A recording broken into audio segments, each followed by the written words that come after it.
приводится цифра вот 20 тысяч коллаборантов, и создается впечатление, что все мужское население, которое не было на фронте, оно помогало оккупационному режиму. Я задаю вопрос. Вот я говорю, обработал 46 тысяч наградных документов всех крымчан, призванных из Крымской ССР. Я вижу массовый подвиг этих воинов. Почему-то в этом учебном пособии и в других изданиях, даже академических, участие крымчан в Великой Отечественной войне, их военный подвиг почему-то обходится, да, кого-то указывают.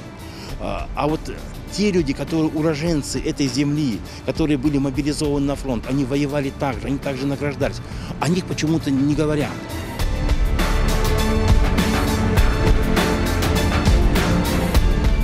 Выжили благодаря тому, что в окружающих марийских селах была картошка. И были нормальные люди, видно. И вот мама рассказывает, что девочкой с братиками они ходили по этим селам, просили картошку.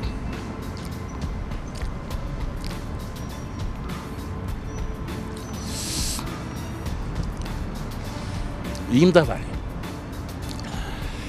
Кто-то принесет 2 картошины, 3, кто-то пол-ведра даст. Были те, которые спускали собак, потому что пропаганда была.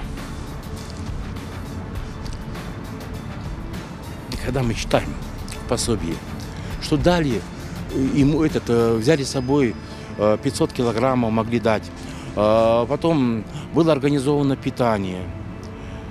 Это, конечно, ложь.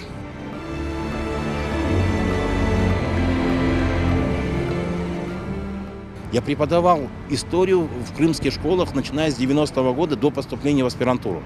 Я знаю, что такое школа. Я знаю, что такое подростки, которые будут тыкать на друг друга и пальцами показывать, что вот эти были такие, а мы всегда героические. У меня такое впечатление создалось, кто-то хочет опять повесить коллективную ответственность, что как будто нет закона о реабилитации репрессированных народов, указа президента о мерах по реабилитации, масса других документов.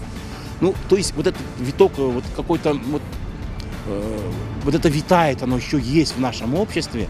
И плохо, когда люди, от которых очень много зависит в Крыму, вот таким образом выражают свои мысли и пытаются эту мысль навязать другим. Конечно же, учебное пособие в таком виде, на мой взгляд, использовать неправильно в школах, оно будет создавать проблемы. Лучше один раз еще раз изыскать средства, переработать, показать все это.